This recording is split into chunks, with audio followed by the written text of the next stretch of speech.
Welcome everybody to the July meeting of the Bike Walk Commission. I'm Tanner Thompson, I'm the chair, and I'm going to be leading the meeting tonight. The first thing on the agenda we have is welcome and introductions. I think that everybody here has been here before. I did invite somebody who has not been before, and he should be joining. Looks like he's not on the attendees either. So given that we don't have any new people, I think I'll jump right to public comment. I do know we have at least one public comment. So if you have public comment, do you want to put your hand up? We've got Mike. Mike, go ahead. Yeah, thank you, Tanner. Hey, everybody. My name is Mike Matthews. I think I spoke up last time or the time before just about how great the Bike Walk Commission has been to me as a newcomer to kind of the 20 Day Street area.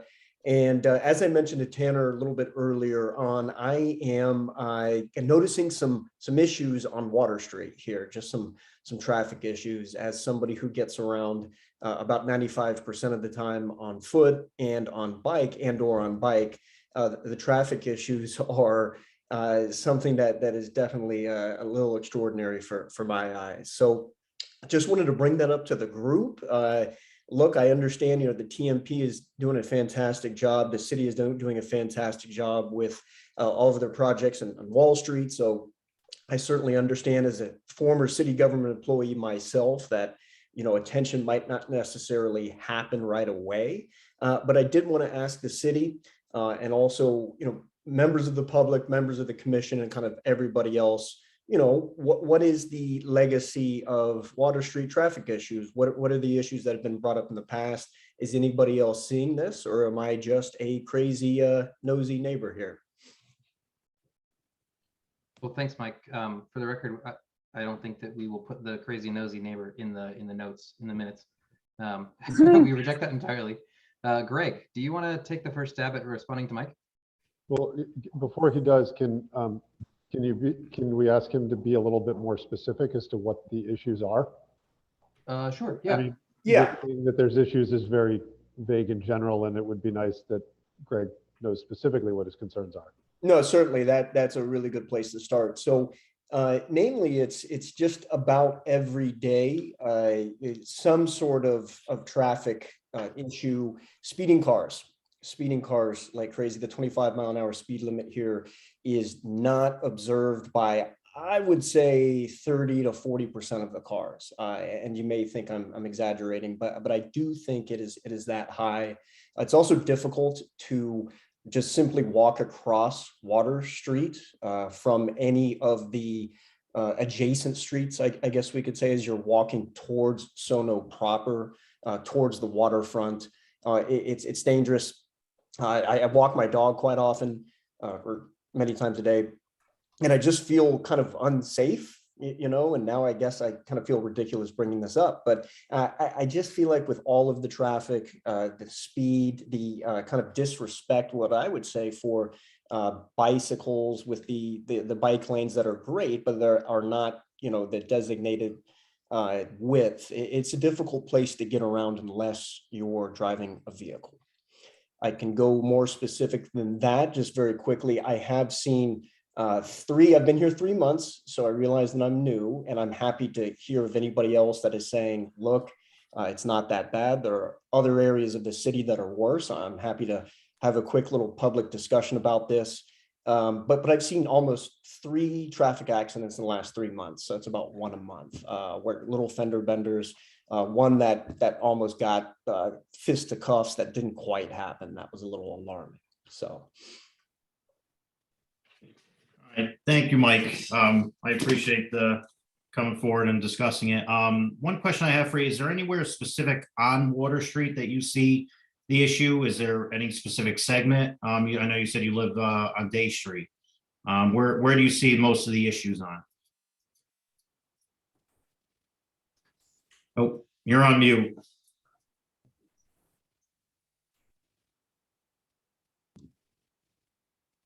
Oh. I think Mike, you're still on mute, Mike. Okay, got There it. There we go. There we go. Third time's the charm. Apologies. No, Right at the intersection of Water and it's not Haviland, Hanford Street. okay, So right at the bakery there is really kind of a hot spot and across where the auto body shop is as well. Gotcha. Yep.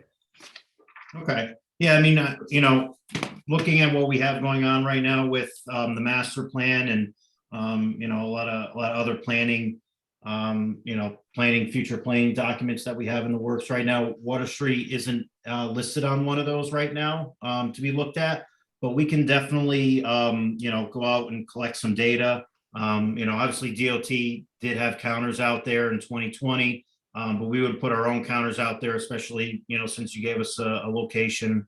And one thing we do realize with the new developments and a much more higher density in the Water Street area is the lack of crossings that are available on Water Street. So we did notice that, we did see that, it's about 600 feet between the two crosswalks on Water Street, and then you go further south where the bakery is, which you alluded to, and there's none. So there's definitely a need for improved crossings. But I think first what we would do is just look at put some counters out there in specific areas, especially on the straightaways, not near any, where turning movements are, just to get a sense of where, where the speeding is taking place, and really kind of get good data out of it and see what improvements we can improve upon, especially, just from a low cost, quick hitter timeline, especially.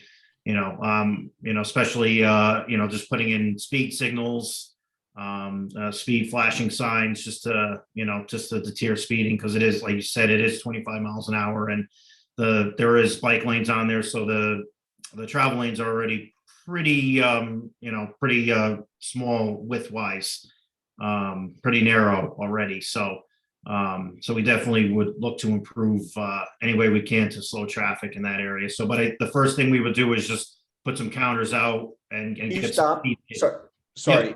Can you just stop right there? Sorry, Greg, I didn't mean to interrupt you. No, you're good. This is exactly the intersection. Go back towards that little problem area. Yeah, thanks. So that car is exactly the problem right there. And I realize that you have to step out into the crosswalk as a car. You have to do that in order to see right and left. But as somebody who goes across that crosswalk a half dozen times minimum a day, right? It creates issues naturally because if you're any further than that car, and they're actually being pretty respectful, you start to get issues as a pedestrian or as a biker, right? And sometimes people will kind of edge forward. I've had a young kid kind of look at me like, or actually yell back at me, what are you doing? And so it's just a little difficult area there. I appreciate you guys looking at that, Greg, and you're 100% right. They kind of, after kind of later in the evening, folks will just treat this as a drag strip and just kind of rip right by it. Right. So No, we could definitely see that. And, there maybe even, even looking at potentially maybe even putting some street trees in some spots if there's an amenity area along the sidewalk to kind of slow traffic, but we'd have to look at that a little more intently to see if that's even viable. I think even just the street view in general doesn't really tell the whole tale, especially with all the new developments in that area of how many people are actually, living there and all the improvements that have gone on in that area. So there's definitely, more of a need for better pedestrian amenities in the area. So that's something we should definitely, we'll definitely take a look at. But just like any other project that we work on, we want to get the data first and get some measurables first before, before we make any decisions. great, thank you. Yep, you got Yeah, it. thanks, Greg. Thank you. Hey, Greg. Yes, Judd. Yep. Just to put an idea out there, Yeah. you mentioned low cost, and I know you'd like to have your data first, but the signal light, stoplight, red light, whatever you want to call it, at Hanford, Okay. and I ride that road often when I commute over to Westport. But I would ask that you consider doing a test where you put that light on a blinking red, so it becomes a stop sign, a full stop intersection. Because Waterford at Hanford? right there, yeah, that, no, is that, not, yeah, that's Hanford right there. Yep. This is the So, only traffic light on the corridor Yes, leading to yeah. Washington. right, but if that were, you know, that's more or less in the middle of the run of the street, and if people had to stop there, make a full stop, I think that would go a long ways towards slowing traffic, because it is kind of a drag strip, the way it is, so. Right. Just wanted to put that. Yeah, we'll first get some data first and we'll see where, because I mean, especially at that location, I mean, it's pretty tight between Elizabeth and Hanford. So we definitely want to get some counts where there's kind of more of a straightaway just to get, you know, some better data where cars aren't turning onto, because that will slow the speeds significantly with cars just turning out in some locations. So we'll get a few of them out there. We'll get a better sense of what is going on today as opposed to, you know, 2-3 years ago. And then we'll kind of start our decision-making process and how to do some quick hitting, you know, projects or quick hitting improvements to solve the issue. So in case people were curious, and after this we'll move on, this is data that comes from CONDOT, the statewide Department of Transportation. And it looks like they had a station right here. And they measured in 2020 that there were about 10,600 cars per day. And down here, a little farther south, it was 7,500. And that probably is, yeah, also from 2020. And Tanner, if I could just add one more thing. Also, one thing just to add the context to this. So it is Route 136. It is city maintained, but it's still state owned. Yep. So any decisions, we still would have to go through DOT for approval. That's true. That is true. Okay. Tanner, I just wanted to add one other thing in the record. The Yeah. intersection that Mike was talking about while you were doing Google Street View was on Elizabeth Street. So that was Elizabeth and Water, just so that's. Yes, the one with the car inching over the Yeah, stop correct. lane. Yeah, that was Elizabeth. That's correct. So Thanks, Paul. Hanford and Water and Elizabeth and Water seem to be his two major trouble spots that he identified. Well, thanks again, Mike, for bringing that up. I'm going to move on to the next. Well, actually, let me call for any other member of the public. If you have public comment, we will take it before. We have no one from the public tonight, Tanner. All right. Oh, Brian and Alex have their hands up. Technically, they're not commissioners, even though they're panelists. So yeah, we're a little bit behind on the agenda, but we do have a little bit of flexibility in the agenda too. So as long as you're brief, we'll take you. Alex, go first because you're alphabetically first.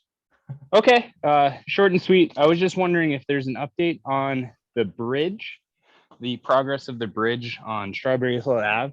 So it's a little hairy going through the bike lane there because it's a great bike lane, but you know, the only way to get through the bridge is by going out into the road, and it's a bit of a bottleneck, and it always feels a little bit unpleasant, let's say. Yeah, exactly, right there. Yeah, Greg, do you want to take that? Yeah, so I actually, we had a staff meeting this morning and Fred Estrangi, who was our traffic engineer, who's kind of overseeing that project and managing it.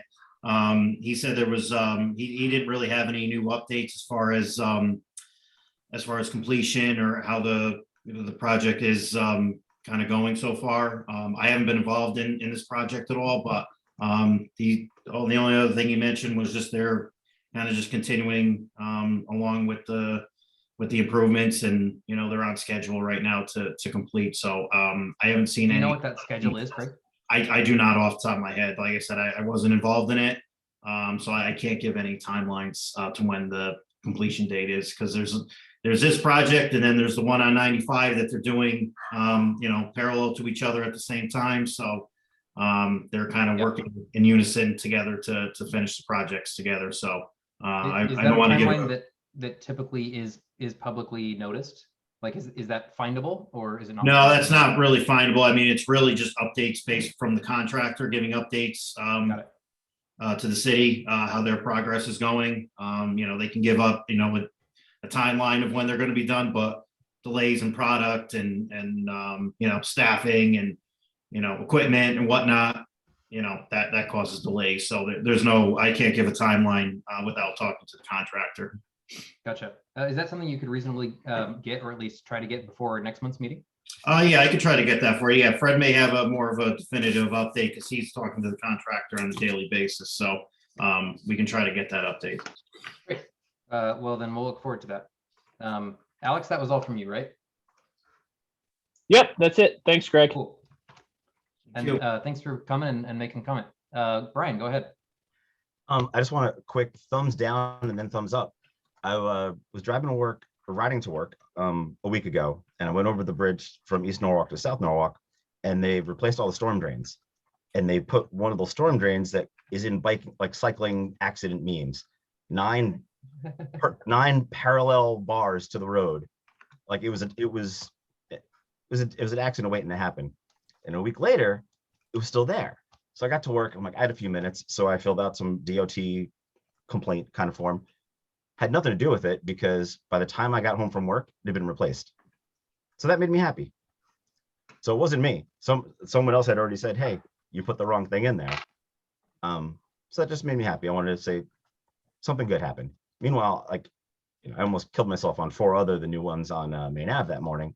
But at least the perpendicular one is not going to grab tires as people come over, like one of the more popular bike routes in town. So that's all I want to say. Thanks for reporting on that, Brian. Where was the one that got replaced? I didn't catch it. I'll text you the picture. It was like if you're Like coming what road? from East Norwalk to South Norwalk, it's right when you get past the house that raises the drawbridge. It's On the bridge. and then it becomes a sharrow. Yeah. And right after the sharrow was the storm drain, and it was like super dangerous. That one right there. Exactly. And they put a brand new one in, and all the bars were parallel. It had one bar in the middle, but it was definitely enough to grab a tire. But now it's the regular, 4 by 5 inches. It looks pretty now. I imagine that was the Department of Public Works, DPW. But It was a state truck when I drove by that morning. Oh, Because maybe. actually, yeah, I saw when it was first being done. It was the orange trucks, so I'm pretty sure those are state. So that's why I went to the state website, not the city. Got it. Greg, is that right? Yeah, Tanner, usually for that, it would be DOT because just for, as I mentioned a while ago, DOT is planning to pave 136 along this portion right here. Okay. So they're getting all their catch basins and all their work in now, underground utility work completed before they're going to be going through and paving. So I think that's their plan right now. Gotcha. Cool. Thanks for the context. Mhm. I want to move on because we're a little bit Can I behind. really quick, can Okay, go we ahead. just get where Alex and Brian live in town? Yes. Yeah, Alex, do you want to go first? Sure. Sorry. What was the question? I missed it. Where do you live? Where's your residence? Oh, I live on Merrill Road, right off Dry Hill, parallel North. with Route 1. Yeah, so I ride along Route 1 and down over that East Norwalk Bridge a fair bit. Okay. And I live in East Norwalk on Ludlow Manor, it's across from 3rd Street and Gregory. So most of my routes are into Sono, and then I work at Merritt 7, so I ride up along the NRVT. Great. Thank you. All right. We've got one more welcome to do. David Mendoza has joined us. David, do you want to introduce yourself really quick? Sure, I'm David Mendoza, friend of Tanner's actually, and I ride bikes too. Just recently got my bike, and I live just over by Bedford Avenue, right above the school. I forgot the name of the school, but just right there in Kingsley Court Apartments and whatnot. So, yeah, excited to be here. Thanks for having me, guys. That's Jefferson Elementary, right? That's correct. There you go. That's the name, Yeah. Jefferson. That They magnet just school. redid the whole thing. Yep. Cool. Well, David, thanks again for being here.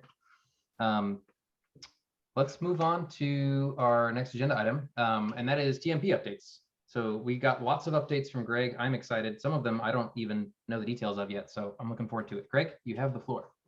Thank you, Tanner. Appreciate it.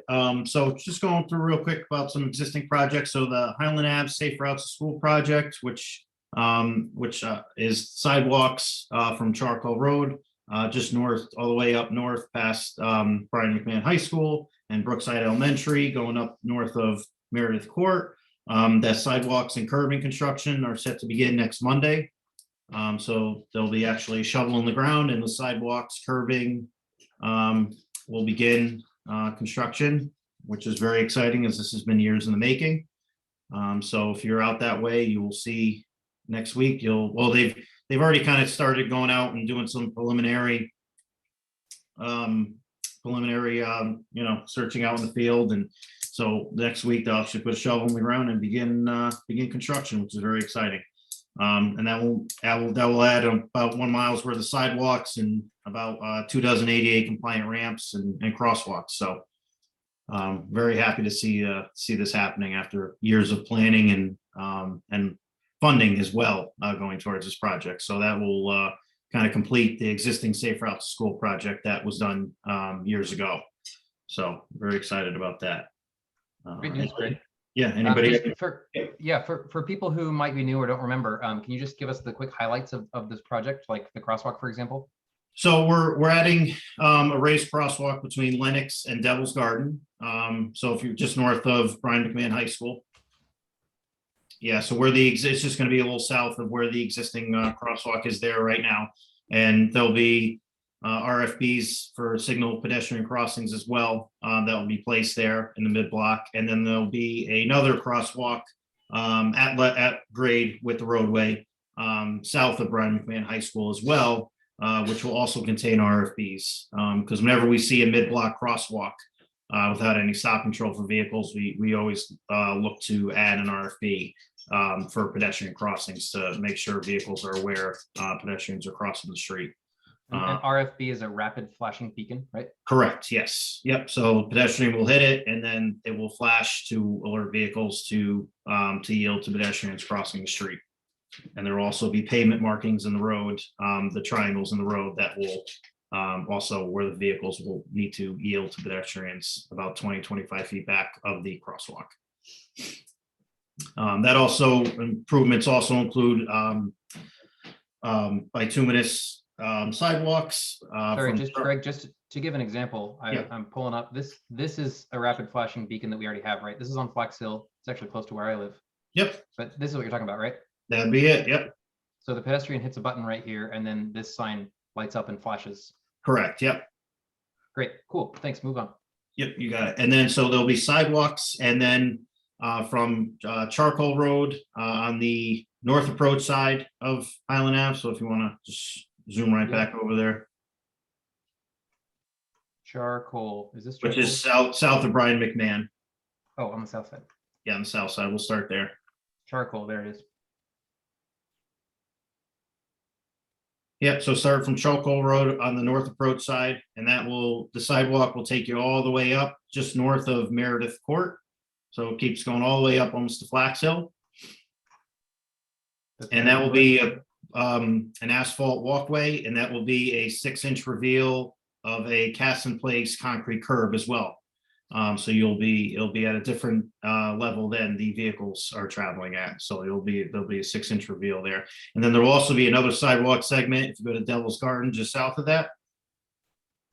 We'll also have another sidewalk segment on the south approach side from Devil's Garden, and that will take you just south, just to where the crosswalk is, just below Brian McMahon High School. It'll take you just north of that, Tanner, just on that, right near the last house on the west side there. This one? No, the other side. Oh, west. Yeah, the west side. Yeah. I definitely know my direction. So there'll be another sidewalk that's added there on that side of it. So that will be another sidewalk segment all the way along. And then we'll have amenity zones added as well.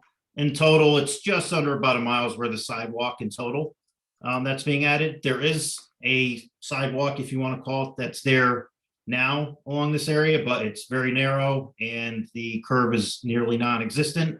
And obviously with the high traffic with the 2 schools right in the area, it was a much needed upgrade for this corridor. that was needed, especially with the amount of vehicles traveling on a day-to-day basis to school. And then we also built this, in this design, we maintained a 30-foot cross-section all the way through, as long as we could, at least south of Brian McMahon High School, where the road starts to really narrow out.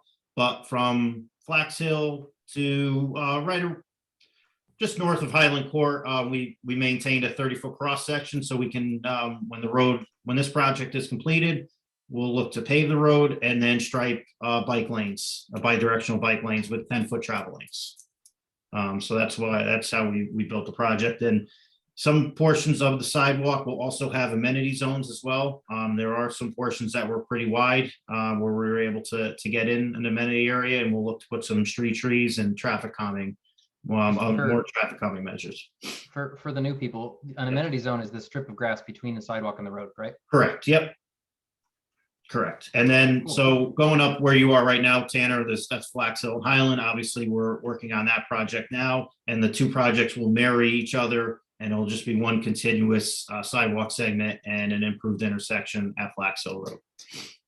Great. One last question for me. I know that originally the intention was to finish by the start of school in the fall. Does it look like we're going to make that? Well, so our intention, and it's going to take longer because this is a pretty labor intensive job right now. There's a good amount of concrete work because it's cast in place curb. So our intention is to get as much done around the schools. That's where they're going to begin, the contractor. And once school starts, then they'll be clear of those school areas, and they'll continue working on the rest of the corridor. So our hope is to get it done by the end of the construction year at the latest this year. That is our intent. Cool. Thanks, Greg. Any questions on this project for Greg? Awesome. Yeah, we got a lot of details, so thanks for that. What have we got next? We've got the connectivity grant update. So again, just for new people, I'll summarize really quick. This is 2 bike routes for the city, one that goes east to west, one that goes north to south. They both start in Rowayton, and the east to west one goes from Rowayton to kind of following 136 to the Westport border.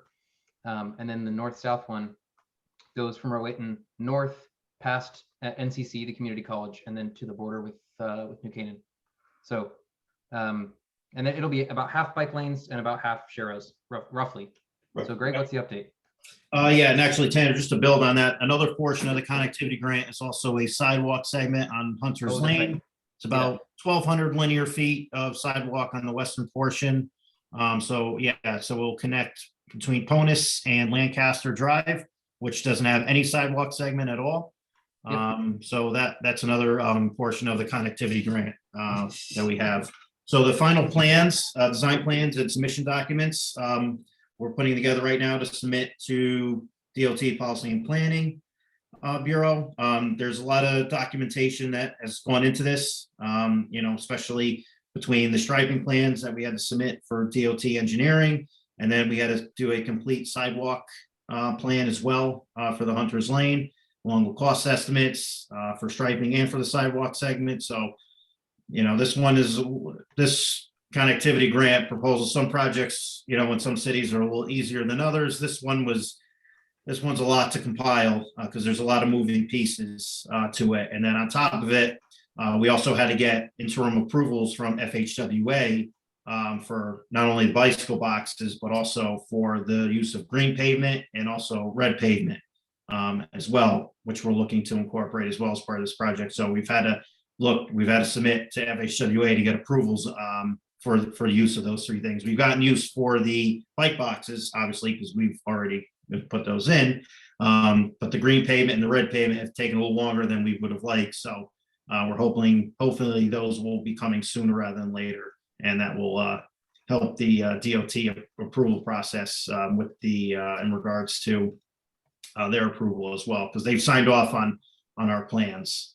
So we're just putting together the final documentation to the actual connectivity, the group at DOT Policy and Planning that handles the connectivity submissions. And then they'll give the final approval, and we'll have the money to actually do the projects, which is nice.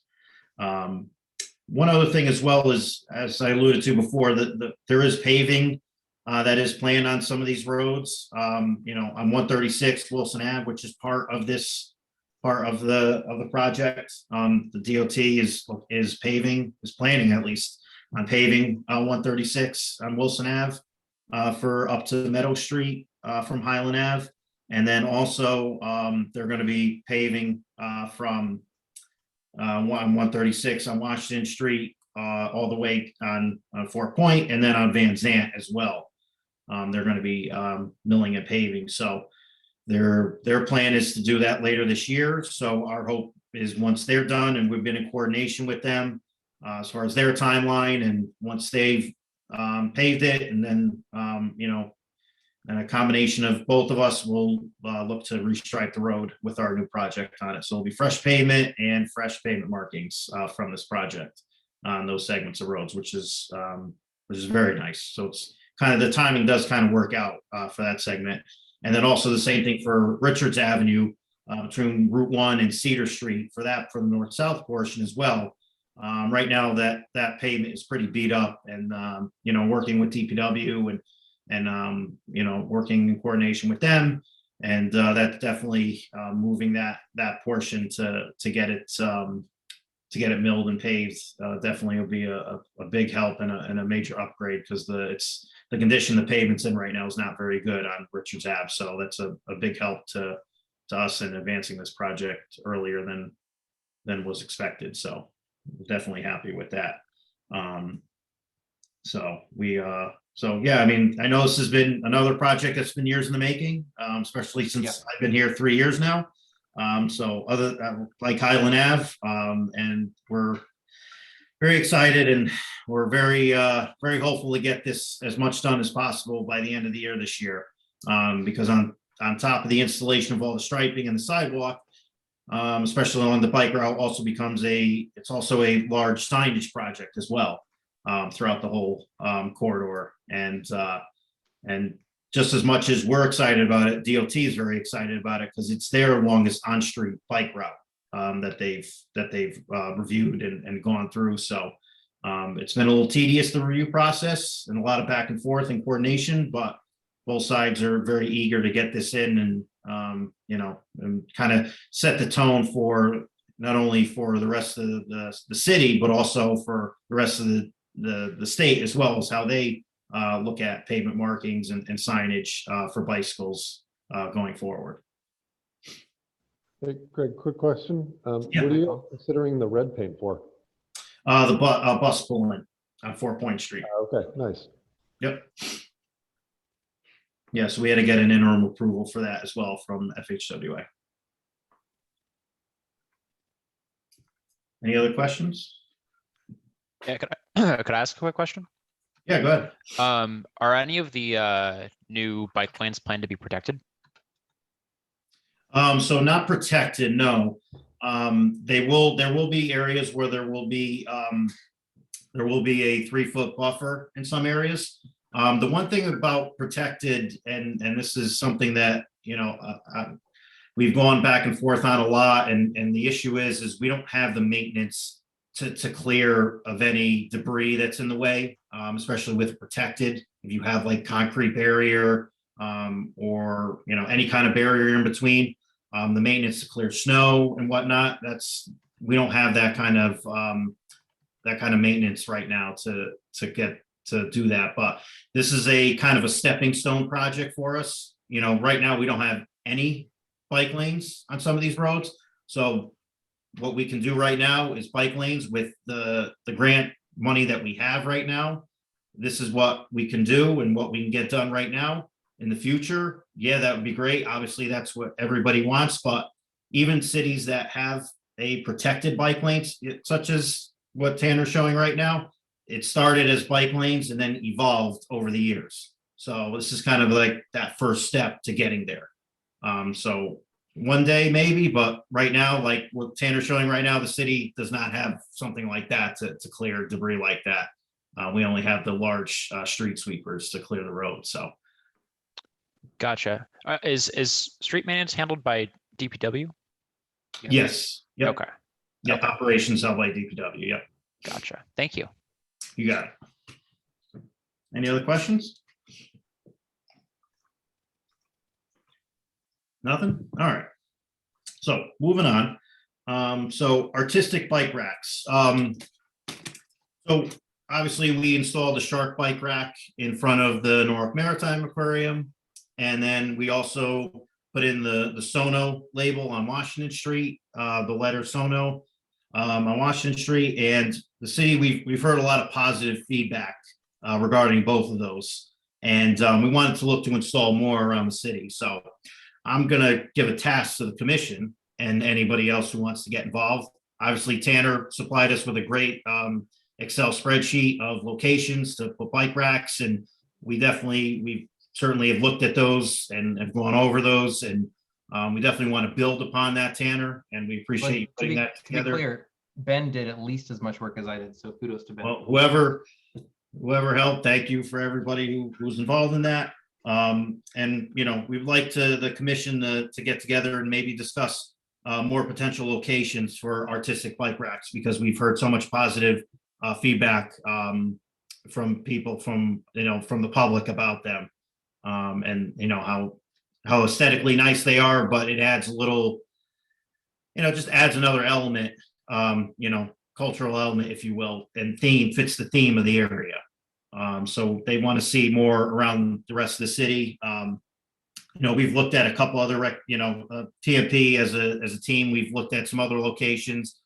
Garrett actually came up with a great idea, is putting a calf at Calf Pasture Beach, which makes all the sense in the world. So putting that there, putting a sail in Rowayton in front of the waterfront area. And then, once the East Norfolk train station is complete, putting a train there. Dero has the ability to build, and other companies as well have the ability to make bike racks in that regard. So, they are functional. We still want to, continue to do the hoop bike racks in areas, and we definitely want to add the label, Bike Norfolk label to those, but we want to also look to add artistic bike racks. So Tanner, we're looking to just expand on your list, if you will, and maybe add some artistic bike racks in some areas around the city. And we'd love to have, recommendations from the commission and any other members of the public that have any. You guys can meet offline and discuss, and, not something that needs to be done immediately. But something that we'd love to have, because when we purchase bike racks from the city, we want to have the location vetted and verified. And this way, when we get it, we can just go install it. We don't want to have it sitting around the garage, any of the garages or anything, because things happen that way. So we want to get it and install it. Yep. Well, let me throw that out quick to the commission. Who would be interested in maybe joining just like a single meeting, like a one meeting working group to brainstorm artistic bike rack locations and maybe artistic forms? Emily, Colin, I would be Phil. interested, Tanner. I'd also just want to double check on how we plan on fabricating these. So far they've all gone to Dero. Is that right, Greg? Correct. Yeah, Dero's, they have a bunch on their website, on Dero's website, that they have, and then you can, they do have some that you wouldn't think that they can create a bike rack out of, but they could. Right. So, I would start there and look at some of their, some of their ones that they already have, and you could pick your powder coat color and kind of go from there. But they have cocktails, they have anything that you could think of that you wouldn't think would be made into a bike rack, which is quite cool. Cool. Yeah, sounds great. Yeah, count me in, Tanner. Greg, So what's the cost of, say, the Sono rack? Do you know offhand? I do not know offhand. That's a good question.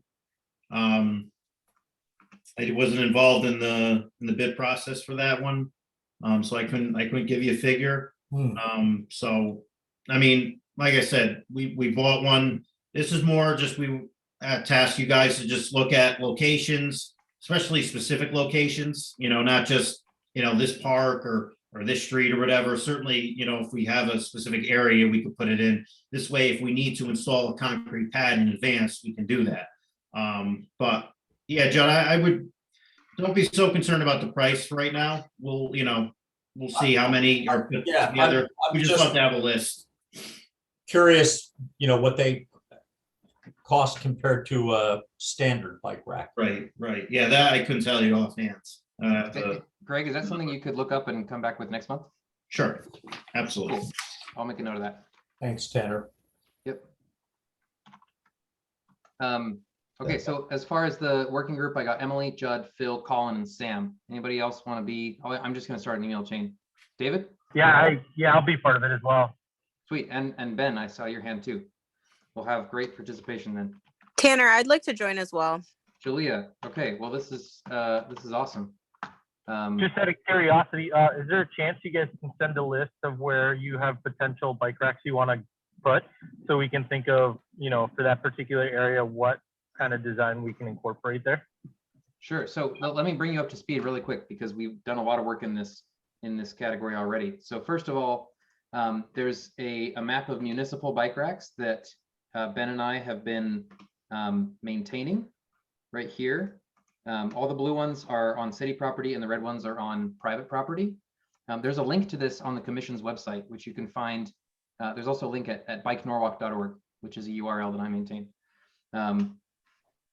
Then there's also a spreadsheet that I referred to that Ben and I came up with input from other people, and we reached out on Facebook to the public and got some input from the public. That is right here. The spreadsheet is not public, but I can share it with you if you want. There's 150 different spots on here that we brainstormed, and then we gave them a rough prioritization, and then we took all the spots on there and pulled them into this map that is public and made it an additional layer, so you can see all of those pins. Those are all of our brainstorming ideas, but awesome. Totally open to more ideas. So I'll connect with you offline and get you access to that so that you can contribute if you want. Perfect. Sounds good. Cool. So yeah, I've got a big list of people. I'll start a thread so that people can meet. Given how many people we have interested, I might even sit that one out just so that I can prune how many things I'm doing. Was that all you had about artistic racks? Yeah, no, that was pretty much it. Yeah, we just wanted to get the commission involved and provide recommendations for some spots. So yeah, that'd be great. Cool. You know what? It might also be good to get somebody from the Parks Department on that working group. Julia is from the Health Department, in case people don't know Julia. And Greg obviously is from TMP, the Transportation, Mobility, and Parking Department. But we don't have anybody from Parks here. Greg, is there somebody obvious that you want to suggest from Parks? Not offhand, no. Okay. Well, I mean, we can definitely keep them in the loop on everything. Yeah. But if you have, I don't know if you know someone specific who, I know we've kicked around some other ideas from event stuff perspective. So if there's anybody who you have that you think would be good. Yeah, I mean, I always try and have a bias toward including more people as opposed to fewer. That's fine. So I'll CC you on the thread, and then that's fine. Yeah. You come up with somebody from Parks or somebody else you want to add, just feel free to add them. Cool. Let's move on. All right. So next, the Roundabout, Gregory Boulevard at 5th and Marvin Street. So with the new fiscal year, we've received money to put out an RFP for design services for the Roundabout. So this is the Roundabout, Gregory Boulevard, 5th Street, Marvin Street, on their way to Calf Pasture Beach. Obviously, not the best. No, there's no pedestrian access. The bike lane ends abruptly on Marvin Street. So obviously, this is part of it is on the NRVT as well as the on-street segment. So we're looking to put a roundabout around Gregory Boulevard, Marvin Street, around that area right there, and make significant pedestrian and bicycle improvements at this intersection all the way to Calf Pasture Beach Road. So we receive money for that, and then we'll put an RFP out for design services. We did earlier more of a just kind of preliminary concept designs. So now we'll hire a consultant to do more final design work, and we have the money now to do that and put that out to bid. So is that money that's coming all from the city budget, or is part of that? Yeah, so the capital budget. Yep. Great. And so that pays for the design, and then once the design's finished, it's got to go to construction. And what's the situation for money for that? We got to find more money. Okay. What's your rough guess on the timeline until? Oh, Judd, I don't like timelines, Judd, especially in this regard. I mean, we're not even in design, it has to go through 30%, then all the way up to 100% design, and then, looking to get money to, to fund it, and then to build it, and, to hire somebody to actually construct it is a whole nother thing. So, yeah, I can't put a timeline on it. Okay. But this is a major step to actually get a formal design plan set together. Yeah, it's great. Cost estimates and everything, so we know realistically what it's going to cost, and what the design would look like, rather than just a concept. So this is the first major step here. But I mean, it's a year or two out before you would be breaking ground, probably. Sure, why not? Yeah, at the very least, Greg, you could probably put a lower bound on it. Yeah, Colin, go ahead. No, Sorry. I was just going to say the same thing. I mean, I think even just knowing that it's if you could give us an indication of where it falls in your priorities and what to Judd and Tanner's point is this. I know you can't put a timeline on it because there's a lot of unknowns, but is this an effort that you're undertaking and trying to aggressively get an RFP, from somebody designed and whatnot in the next year, or is it like a 5-year project? And that's really, I think, all we're looking for is what level of priority it's getting. Yeah, I mean, we definitely, since we have the money in the capital budget, we definitely want to be aggressive in putting the RFP together for design. The consultant will probably at least need 6 months to a year to perform the full design. Put something together, and then another portion of it is going to be looking for the money to actually construct it. Whatever the money is to cost to build it. So it is contingent upon, when we get that money, because if we do get the money to build it, I know for sure we're going to go very aggressively and get it done, especially if we get it from whatever source it comes from. We're going to get it done. So we're not going to sit around and wait when we have the money and sit on the money. So, I mean, I don't know if that answers your question, but we're going to aggressively go at the money if it's available through any grant, federal, state, whatever, we'll go after it. So Greg, can you also just let the commission know, is there any dovetailing into Beach Road? Like, how is that? Yeah, well, yeah, so we'll definitely, so it will definitely go at least to Calf Pasture and make improvements around there. And then Calf Pasture Road will be its own standalone project that, that we have had discussions about, and we know there's a need for improvements there. But this project specifically isn't geared toward that, but that will definitely, the two projects will be designed to, kind of marry to each other in that regard. When we do make Calf Pasture. You're looking at them as two independent projects. Two independent projects, but we want to definitely put them together, so they flow into each other. So Brian's had a hand up a couple of times. Go ahead, Brian. Yeah, Greg, is this going to be like a legitimate rotary where like Fifth and like the south part of Gregory don't have? Well, so the difficult thing about this one is the monument that's there right now. So that's obviously not going to be moved in that regard, because that would be, rather. Rotary went from like the monument to that other island. Yeah, so I mean, what we've had in our preliminary concept designs, it would kind of be more looking like a peanut, if you will. If that kind of puts an image in your head from what we've looked at in some concept designs, to kind of help. I know Fifth and Gregory South are pretty sketchy to cross as a pedestrian, and Yeah. And that's why I've seen the crossing guard there almost get in fights with cars. Yeah, and I know it's brutal. Yeah, no, it is, and I know there's issues with parking as well at that park as well. So there's a lot of issues that that would be undertaken by the consultant to look at, and once they get counts and they really start measuring it out and really getting into the design phase. How the traffic flows and everything, but there's obviously definitely a need for improved bike and ped facilities in this section. And that's that's what we're really looking to do. And there's a lot of pavement, which we hate. So we definitely want to look to, to create more green space and definitely more, for bike and, like we said, bike and ped space as well. And kind of take advantage of that. So, but that's how preliminarily, that's how the design we've kind of toyed around with, because the monument's just kind of in a bad spot to just have, a circular roundabout right there. So it's kind of in a tough spot. Plus, there is a good amount of large vehicles that have to come by, especially trailers with boats. So there is a lot of the turning templates will have to be looked at to make sure that they can clear, and make sure the largest boats that's at the and that are going towards the docks are able to get through, each and every year. So that will also be looked at.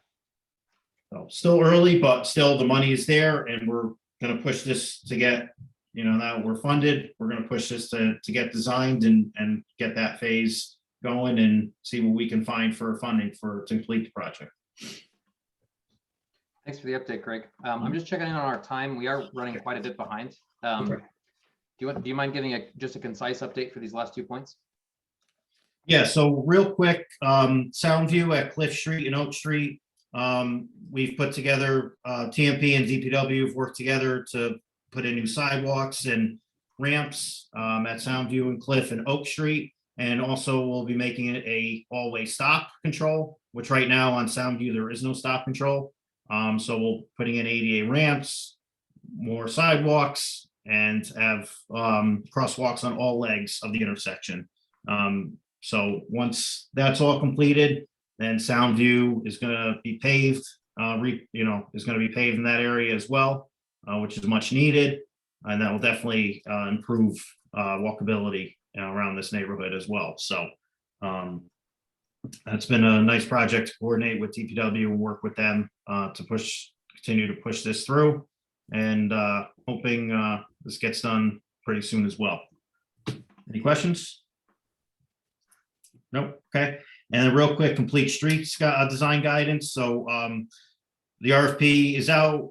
It's completed. We have 2 consultants that over the next couple of weeks, we're going to be interviewing to develop the guidelines. It's Tool Group and FHI Studios are going to be are the 2 consultants that are vying to complete the Complete Streets Design Guidebook. So we'll be starting that process, and this will definitely kind of set the tone for the next 10 years or so with Complete Streets and the improvements that we look to put in for projects that we do. And this is something that a lot of cities around the country are doing, and this is something that we're very happy to have the funding for, and this is definitely a priority to get done. Does anybody have any questions? Greg, when do you when do you project that you'll pick one of the 2? Shortly after the interviews. I mean, there'll be a review process between the panel that's interviewing. There'll probably be a week or 2 in between, and then and then a decision will be made. And then from there we'll kind of have a kickoff meeting, and then the process will begin. So like on the order of months? Well, you guys want specific dates now, huh? No, I'm specifically not asking for a specific date. Like, are we talking weeks or months or years?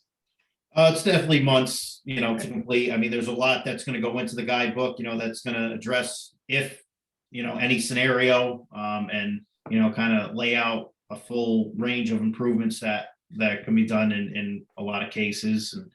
And so it's going to be a pretty hefty guidebook. If you look at other ones from around the country. So, but they're not writing the guidebook in the interview, right? What's that? They're not writing the guidebook in the interview. No. They're just laying out what, from what we've put out in our RFP, they're going to lay out examples, what they've done, if they've done them for other cities, or other states, and what, guidance they would look to put in, and, what they found about Norwalk, and, and things of that sort, and how they look to put it all together and improve, put together a guidebook for us and improve upon that. Okay, well, we look forward to seeing progress on that front. Yep, and we'll like, like everything else, we'll continue to update you every single month. We'll keep you posted on it. And, and keep you involved in the process. Cool. Any questions about the Complete Streets Design Guide? Especially if you're not sure what that means, I'm happy to explain it, but if everyone, yeah. I'm not 100% sure what that is. And is there like an estimated date we'll see that? I'm sorry if you already said it or I missed it. Well, Greg has been hesitant to give dates, but what it is a consultant. They have 2 consultants that they're going to pick from sometime in the coming months that will take all of the design guidelines that we currently have in the city, kind of strewn across various different departments and laws, and synthesize them into one design guide, and then also update that guide so that it addresses all road users instead of just cars. That's what the term Complete Streets means. So what will result out of this is a pretty detailed and thick book that says, when you're in Norwalk and you're redesigning a street, here are all the guidelines you should follow. Here's where the bike lanes go. Here's where the sidewalks go. Here's where the trees grow, etc. And then once that is finished, then it'll be given to the Common Council, and the Common Council will ideally, likely vote to adopt it, and then also kind of make it law, so that going forward, anybody who, any department in the city that redesigns a street will have to follow this design guide. Is that roughly correct, Greg? Yeah, no, you hit it well, Tanner. Yeah, so anytime we look at a project, we'll incorporate as many complete streets, improvements from the guidebook into the project, and improve mobility for all roadway users that are on the road, from vehicles, pedestrians, cyclists, and of all ability levels as well. Thank Cool. I you. think Okay. that covers it. Any other questions about the Complete Streets Design Guide? And Tanner, I just have one more really quick thing to add. Oh, sure. If some of you, I know some of you probably attended the Wall Street Corridor Project public meeting a month ago. There's also a survey that's available to the end of the month. That's available online. I could send that link out to everybody. It's on the TMP page, but I could send the link out to everybody so you can see it. And so you can add your comments into the survey, and the consultant will, the survey is available to the end of the month, to the end of July, and the consultant will compile the input from last month's public meeting and all the survey as well. So, there it is. Yep, there you go. Yeah, and, so we brought this up last month, and Emily, I think you put this out on our social, didn't you? No, not yet. I will though. Awesome. So it'll go out on our social. I think I gave a quick overview of it last time, but I'll do it again. Okay. It basically asks you to give your impression of all of these different elements of a street. So like crosswalks, for example. This one, I'd say it's pretty unappealing, but that's just me. It's just my opinion. Some of these are maybe more appealing, and you can give your opinion. Yeah. Trees, lighting, etc. So I'd encourage you all to do it and get other people to do it, so that TMP has a lot of data that they can use to go and make informed decisions about how to rebuild Wall Street. Yep, and then the consultant will compile all that from the meeting and then from the survey, and then the next public meeting they'll address all the input from the public. Probably be around October-ish. Will probably be when that meeting will be, just to put it on everybody's radar going forward. So that's just wanted to give a quick update on that and make sure everybody is involved in the process. Greg, do you have an exact date for that meeting? I don't have an exact date. That's up to the consultant. That's up to the consultant. I wish I could give you it. I would love to give updates, Tanner, on dates and timelines, but it's hard to know when there's so many different moving pieces and different companies and consultants involved. So yeah, no, I'm just giving you a hard time. You're good. Okay, so that's it for me. I've talked enough. All right. So at this point, time check. We got about 25 minutes left. We've got a few different things on the agenda. One of them was for Christine, because I forgot that she was out of town. So I'm going to kick that one to next month. Well, I guess Emily, you could give an update. You want to give like just a 1-minute update on the poetry event? You're muted. I can. Yep. Well, so we had the Bill, I want to call him Bill Peltz, but Bill Hayden, thank you. Yes, our poet laureate of Norwalk, read our poem for the Bike Rack Poetic Bike Parking Challenge at the Norwalk Public Library. We had an event on Saturday. I think it was like 2 weeks ago, and it went really well. And we sold T-shirts. I actually have the what we made from the selling T-shirts for the Center for Contemporary Printmaking still. So I will drop that off at their station in Norwalk as well. But it was a really good turnout. And Tanner, thank you for speaking. And I think our next step there is just taking down the signs. I saw a few of them are still up on some of the bike racks around Norwalk. So we will be taking those down, but we had a really nice turnout, and some of our contestants that put the poem together came and picked up T-shirts, which was really nice to see. And the T-shirts turned out really well. I think Christine has some for our commissioners. So we do have some extras, but it was a really nice turnout and event, and I hope we get to do it again next year. Thanks, Emily. Yeah, if you want one of those leftover T-shirts, email me and I'll connect you with Christine. Also, as far as the signs on bike racks, at this point, if you come across a bike rack that still has a sign on it, feel free to just take it down. Ben and I actually took the one down that was on the Shark bike rack because we walked back from the NICE festival together on Saturday and happened to walk by it. So yeah, feel free to just snip those down. All right, the big thing that we have left on the agenda is an update on the bicycle friendly communities application, which I scheduled 30 minutes for. I don't know if we actually need the 30 minutes, but I just want to make sure that we don't leave anything else out. Oh, there's a quick thing on the agenda about meeting in August. We have a meeting scheduled for the month of August. And sometimes, historically, the commission has opted not to meet in August. Other commissions sometimes opt not to meet in August because of the summer holiday. I think last year we did meet in August because we had lots to talk about. I am happy to meet in August because I feel like we have quite a bit of momentum, but also if people want to break, I'm happy to give a recess. So anybody have an opinion there? Especially commissioners? I'm fine to meet in August. As am I. Yeah. I'm also fine to meet in August. Fine with me at the moment. All right, then I don't think we need a motion because we're already scheduled for it, but we will plan to meet in August. Okay, well, let's go ahead and approve the minutes right now. That's the last thing on the agenda besides the bike friendly communities application. Delene, as usual, takes great copious notes for us, and in this case took notes at both our normal meeting on the 6th of June and the special meeting on the 26th, where Vanessa and I reported on the seminar that we went to. I would like to entertain a motion to approve these minutes, if somebody has such a motion. I'll approve the 27th. I'll be honest, I haven't read the other ones. All right, so we have a motion to approve the minutes for the 27th. Do we have a second? Uh-oh. I'll second. Thanks, Colin.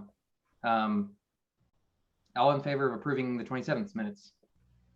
Aye. Emily, Sam? Aye, yeah. Yes? Aye. Sorry, I was on mute. Sweet. So that's one. Anybody want to, I think that I can't move because I'm the chair to approve the other minutes. I have read them, but I can't move to accept them. Well, I can move to accept. Great, thanks, Sam. Do we have a second? I'll second. Thanks, Colin. All in favor? Aye. Aye. Great, okay. Aye. We're good. Thanks again, Jolene. Delene, I just Thank called you. I saw Julia's name on the screen. Thanks, Delene, as always, for taking good notes. Thank you. Okay, so with that said, we've got about 20 minutes to talk about the bicycle friendly communities application.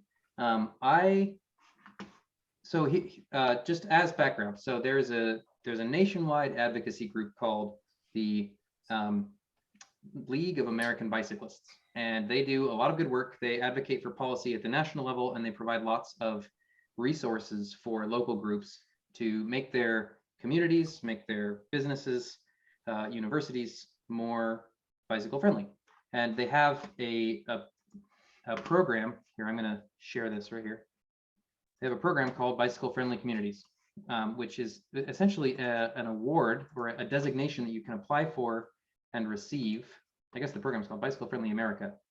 And they have communities, businesses, universities that can apply for it. So currently there's about 500 communities, 1,500 businesses, and 200 universities that have applied for and received some level of designation. There's a bronze, silver, gold, platinum, and diamond. As far as communities go, I think that there's like 5 communities that have gotten platinum and none that have yet gotten diamond. Most are bronze. Bronze is pretty achievable. Like if we go to Connecticut here, we can see, whoops, we can see Connecticut's got 10 different communities that have applied for and won some level of this designation. Most of them are bronze. New Haven and Simsbury are silver. I don't know how to get this map of Connecticut to show up, but these are mostly up in the northern and central part of the state. The closest one to us is New Haven. So we've talked about this in years past, applying for this award. The biggest hurdle to applying is that the application is so long. It's so long. I'm not sharing my screen. Am I sharing the screen? Can you guys see this? Yes. Okay, Yeah, we cool. got it. So here's what the application looks like. It's 87 pages long. It's like entirely too long. But I've been working through it, mostly just reading it. And I have made a summary right here that I will take you through. I won't take you through the entire application, but there's a bunch of different categories. Essentially, there's like 1,800 different ways that you can get credit for what your city is doing to make your city more friendly to biking. So it breaks it down into half a dozen different categories. This is stuff that we don't really have control over, just the demographic information about the city. The biggest section is this second one, policies, amenities, infrastructure improvements, maintenance programs. So that encompasses a lot of what essentially TMP and DPW do, but also it includes stuff like the zoning code, and includes stuff like the transit district. So I'll just go through these one by one. Policies and design standards for the built environment. That's basically the zoning code. You know, what elements of your zoning code make it easier for people to bike. One way that they talk about that is, you know, what policies do you have in place that make homes and destinations closer together. The next section is on end of trip facilities, which is bike racks, but also includes more than bike racks. It includes, for example, we can get credit for the tool station that we have at Calf Pasture Beach. This also includes like if an office building, if an employer has showers so that bike commuters can shower. I'm not sure we have any of those in Norwalk, but we might. The bicycle network, this is like the thing you would expect the most out of an application like this. This is just information like where, you know, how many bike lanes we have, are they protected? Do we have off-street trails like the NRVT? And we get credit for that. Maintenance is exactly what it sounds like. That falls under DPW. Bicycle access to public transportation. We have some bike racks on the buses, so we can get credit for that. Bike sharing, we don't have one of those. So that's what this section looks like. So I'm going to pause now though and back up a little bit. We basically, when I started reading through it, I was under the impression that that we as the commission could kind of be responsible for filling this whole thing out. And as I went through it, I kind of came to understand that there's a lot of stuff here that they ask in really, really heavy detail that is going to be easier for somebody from the city to fill out. And I've talked to Kyle Benjamin, he's the traffic analyst from TMP. And he has some bandwidth to help us fill this out. So that's good news. Alex has his hand up. Go ahead, Alex. Hey, Tanner, just had a thought and I was wondering if you can answer it. In my experience as the president of New York City Mountain Biking, we are a chapter of the International Mountain Biking Association. Mm-hmm. And they actually, during my time as the president there, they made a bunch of decisions at a federal level that the mountain biking community as on the whole really did not agree with. And it ended up reflecting negatively on our club because we had people that were interested in joining New York City Mountain Biking Association, finding out it was a IMBA associated club, and then having that, catching some heat, and they start asking questions about, our chapter's views of the larger organization's decisions. And obviously it wouldn't be as extreme if we're, applying to be endorsed by the Bicyclists of America. But I was wondering if you knew if they were involved with anything, political, or kind of how much advocacy they did, so that we could potentially avoid a situation like that where, if a bronze, if community association is a positive thing, and then all of a sudden it comes out that, the BFA supports fracking around bike trails or something insane, that it doesn't end up reflecting negatively on us in the future after having done this application and all this work. That's a good question. And frankly, it's a question that I hadn't thought of before. I am not like intimately familiar with the League of American Cyclists. Christine has been a member for a long time, and Christine is the one who's kind of championed or attempted to champion this application in the past. And she's not here today, otherwise I would let her answer. I know that they do advocacy at the federal level. They host I forget what it's called, but it's a summit every summer or every spring maybe in Washington, D.C., where they invite league members and also a lot of elected officials at the federal level to come, and it's essentially an opportunity to advocate directly to the federal officials. So yeah, I mean it's not devoid of that. Whether it's controversial at all, I don't know at all. Does anybody else want to have intel there? Peter, it looked like, for example, you had some recognition on your face. No, it wasn't recognition. Actually, I was confused because I think there's another organization, the League of American Wheelmen. It's very old-fashioned Yeah, sounding well, phrase. that's the older name of the League of American Cyclists. Bingo. Okay, thanks, but I don't have any insight. Sorry. Yeah. Okay. Yeah, it was Yeah, founded like before 1900, I think. Like in the late 1800s as the League of American Wheelmen. Go ahead, Colin. I was just going to say, I think you hit it on the head, is that, it's like they do political stuff, but I believe most of their initiatives are probably on their website, and I think they just promote bicycling. They probably have a mission statement or tell you what advocacy they're doing. There's a category there for advocacy. Put one down. There's some, I think there's some controversial stuff in their past. It's possible. In the league's past, but I think they've cleared most of that out in the last few decades, but I don't know if I could speak to it in all that much detail. Alex, would you be interested in doing a little background research and like due diligence in this category? Yeah, sure. Happy to figure it out. I mean, I'm happy to explain more about the situation I was talking about with IMBA too. I mean, obviously didn't want to run over time, but it was an interesting experience having something that was pretty universally positive all of a sudden become a bit burdensome as the winds of the organization started to shift. And I just want to make sure that we don't run into that trap here as well, especially if the application is so laborious. But I'll look into it more and send an email out to the group and just get a temperature check and make sure everyone's like cool with it. Cool. Yeah, I think that would be helpful. Go ahead, Colin. Tanner, I was going to say, with a hook like that, I can't let him go away without Okay. a little bit more. I want to know what IMBA's up to. Alex, do you want to give a 1 minute summary? Yeah, sure. So I think it was in 2010, IMBA,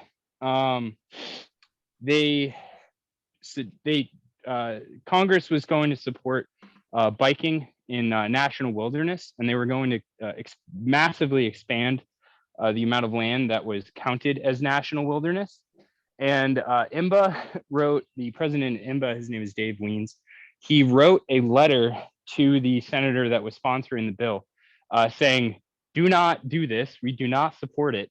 And understandably, the mountain biking community was like, what are you talking about? This is protecting land and giving more land to mountain bikers.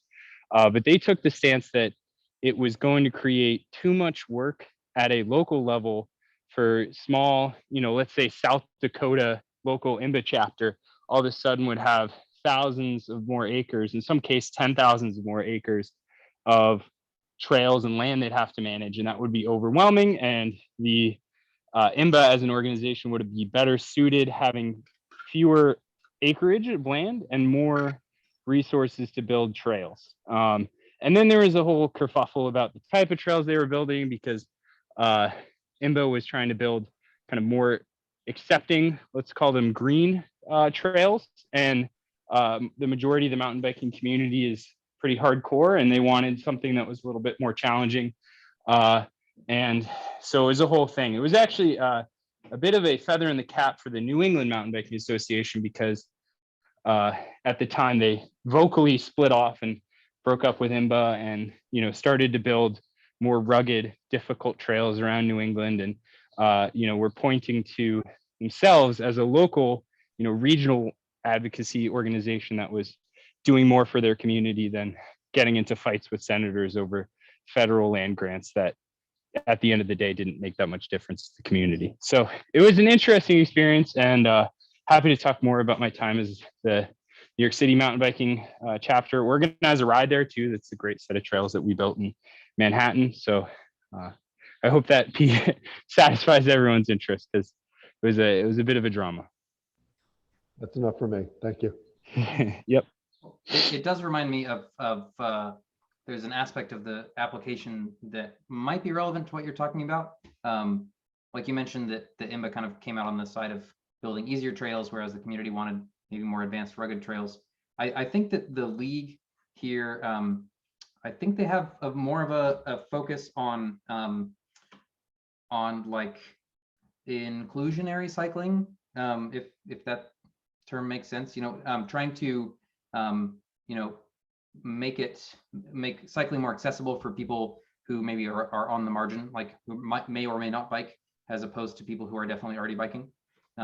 Their application, especially this latest year, I read a summary of all the updates they made to the application. They included a bunch more stuff about equity, and your community can now get credit for equity focused work, trying to make the cycling infrastructure in your city more equitable, for example, working in historically underserved communities. So that's the closest thing I can think of. Does that address your concern at all?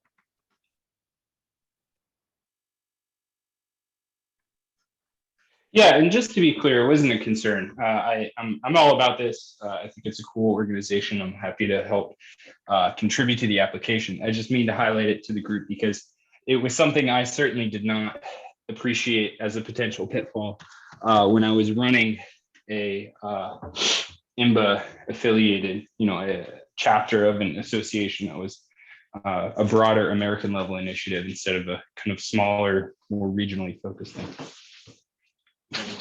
Okay, well, if you do additional research, I'd love to hear what you find, and you're welcome to even present it at our next meeting if you find anything particularly interesting. So, cool. At this point, any high level questions about the application itself? Tanner, if I could just hop in real quick. Oh, sure. So we did discuss this, and I did discuss it with Kyle and Jim and Garrett and good. Tmp staff for this, and I'm not sure what you guys were planning on as far as the timeline to submit. I know there's one in September, and then there's another one in February. And I know obviously you alluded to it's a pretty in-depth application process. One thing that we kind of wanted to do and what we found in the application is we want to kind of wait until February to do this application, only because there's the connectivity grant that we're looking to complete. And it's going to double the amount of bike lanes in the city. We want to see where we are with the Complete Streets guidebook. And we also want to get the NRVT completed as well. Because I don't think, looking at the application, I don't think anything in progress doesn't count. It has to be already implemented.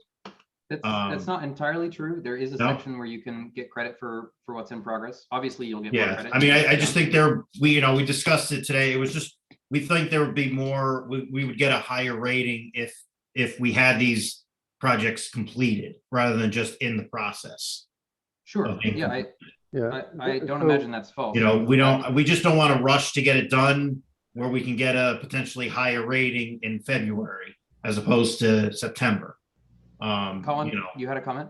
Go ahead, Yeah, Colin. I just I had one question. Is I know this is the scorecard, right? So this is like we're getting graded Yes. on how bicycle friendly we are. So that begs the question is I know I've seen news stories about various cities increasing their rating, and that's usually a newsmaker for whatever city is increasing. So is this an application that has to be done periodically? And if so, you know, what's the general feeling of the strategy for this? You know, because to Greg's point, I understand what he's saying, but do people feel like it's better to submit an application this September and be showing, you know, something, and then hopefully, you know, do we have to submit one in a year or a year and a half and then show that we've jumped 2 letter grades because of the projects that are now complete, or, you know, or what? So I'm just curious if you know, Tanner, or if Yeah, I can respond to that. anybody else has feelings about that. So it definitely is an application that you can resubmit. I think that you can resubmit it every time there's a deadline if you want to go through the effort of filling out the application. I think that there is merit to what Colin's saying about you know, applying early and then getting not only so that you can then show improvement, but also so you can get feedback. One of the biggest benefits in terms of like value for filling out the application is that they give you pretty detailed feedback about your city, about your efforts, and maybe where the lowest hanging fruit is.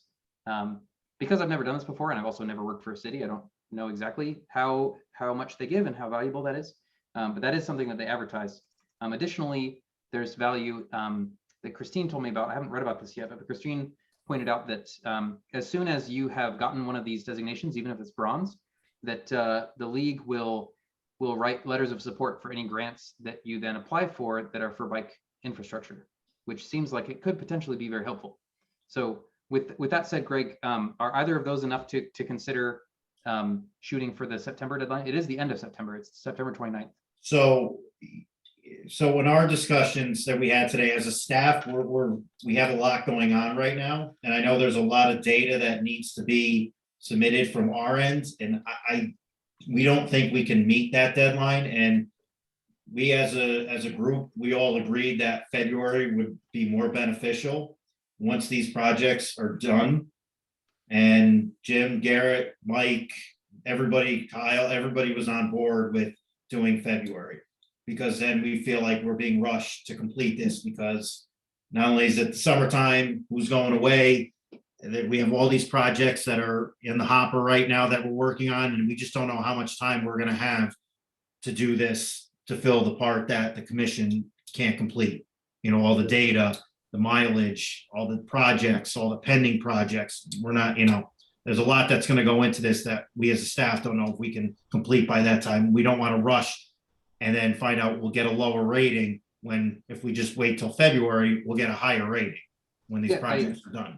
And also in a year or two, we could reapply, and I assume TMP is going to continue on this great path of improving things. And, you know, maybe by then the roundabout at Gregory will be done. Seaview Avenue might be done by then. And so we could get that upgrade then. So I tend to agree with Greg. I mean, right now we have 8 miles worth of bike lanes, and when connectivity is done, we'll have almost 16 miles. So Greg, just to build on that, I understand your time constraints with projects, and you know, we have I have my own issues with projects in my office as well. But when you're saying hit the February deadline, when does that mean that we're going to be picking up the application and starting the data? I realize that September is only really 2 months away. So You know, in February, you know, you're following Christmas and New Year's, like, and you're not Yeah. really getting going until January. Like, when are you thinking staff is gonna? Well, I mean, this is at least to answer your question, Colin, it's just more, just gives us time to really look through and know what we need to get.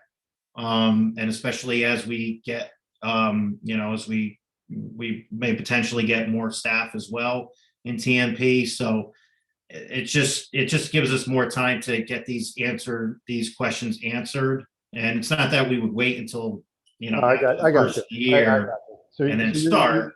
you're looking at it as a rolling process. So Yeah, like if we can do a section at a time and collect this over time rather than, okay, we have to take, you know, a week to get all this compiled, or, you know, a day a week to do this, to get it all done. Because like you guys, we're just, you know, we just started looking at the whole application process, and we're seeing everything that needs to go into it. And, you know, it's like, does anybody have time, you know, to add this to their list right now, you know, and get this done? And would it be more beneficial to us to wait until February when these projects are completed? You know, not that we don't want to do it. It's just more of, we feel doing it in February would be more beneficial to the city's rating rather than rushing to get it all done by September and get a lower rating. That's what we don't want to see. Because I get what you're saying as far as, oh, we can just reapply in a couple of years, but we'll have that low rating for another year or 2 years. I think regardless of the rating, I understand the time constraints, and I feel like I'm a little bit more okay with the February rating at this point. So I see where the February rationale is coming from, and it may end up being the right move. I wanted to know, Greg, if TMP has taken into account like the value that we can get by doing it earlier. You know, it's like you're saying that we might get a lower rating, but right now we have no rating, right? Right, but we just don't want to come out of the gate with a low rating, because then it looks like you guys aren't prepared. You didn't come in with anything that the application says, like you thought you'd get a high rating with, you know, with what you have currently, but we have all these projects that are in the hopper that are, you know, getting to the finish line almost. And, you know, if we had just waited a couple more months, you know, the next cycle, we would have gotten that next level up rating. We just don't want to come out of the gate with a low rating when we have all these projects just sitting there getting done. Alex, your hand's up, go ahead. Hey, I just realized instead of the supposition, because I think both sides of this debate have good points, why don't we just ask the bicycle friendly communication or community application board and ask their opinion of it? And they'll say, you know, it's better to get the application in with hopper, you know, projects in the hopper, or it's better to wait and have them done, and you can point to those things. Yeah, that's a great point. Yeah. I'm definitely willing to take that on, figure out, you know, whether they've written about that or contact somebody and ask them. But most of this is coming from Christine, because she's not here, but we had a long conversation about this, and she was really excited about, like I pointed out, all the value that can come from just starting the process, right? I think that her perception of it was that it's a process that you start and then you just continue, you know, after you've submitted the application, and it brings with it all of these benefits that you might as well get sooner rather than later. Obviously, and one other thing, Tanner, just to add, just to build upon that, we just don't want to get into a cycle where it's like every year we have to apply. You know, we don't want to, you know, we want to apply when we make a lot of progress and we show that and we get a higher rating, because we don't want to apply, put all this time into the application, you know, year after year and keep getting the same rating. You know, we want to build upon our rating each and every year. Well, there's what we've done in a few different levels. No, I know, but I'm just saying, but to get to that next level, you need to see a high benchmark from one to the other. Sure, we're over time at this point, and I think that it's also at this point it's a conversation that we should continue at least once I do a little more research. And I was hoping that Kyle would be here. He told me he would come tonight, but Yeah, no, we discussed it. We we discussed it as a team today. So, and, you know, Kyle and I looked through it today, and so we were all on the same page. Yeah, I mean, more than like, you know, targeting a specific date. I just want to make sure that you guys are aware of the benefits that come from applying. Oh, yeah. No, that's why we want to go in with our best, not with almost our best. Okay, so I'll do more research on that. Any other questions from the group though about the application, or, you know, things that maybe I can answer right now as opposed to later? Could I just add one thing? If you could just Yeah. scroll back down just a little bit, I was noticing that 1,900 have applied and about 500 have been certified. So that's actually not a great success rate. Good point. If I'm understanding that right. And I know that we're all just kind of starting to look through it. If we were to like apply now, do we even have a sense of like, would we achieve bronze to begin with? Or do we even, maybe we need these new projects done to even get over that initial low bar? I don't know. My somewhat uninformed gut reaction is that I think we would get bronze, but I don't know. Yeah, that was my question. It was sort of a lower success rate than I expected, I guess. They're stringent. Good point. Yeah, that is a good point. I think it, you know, that's more of an argument to wait till February. And then we can do it again in 2 years. Or a year. Well, depending on how much bandwidth TMP can allocate to it. Greg wants to do it every 6 months. Why not? Oh, let's do September and February. I mean, I do, to be fair, I do get the impression that like once it's filled out, that you know, the hardest part is doing the first time, and that resubmitting is only an incremental process. Anyway, we'll leave that for now. We're over time and we've got some action items. So I will now entertain motions to adjourn the meeting, or if there's anything else pressing.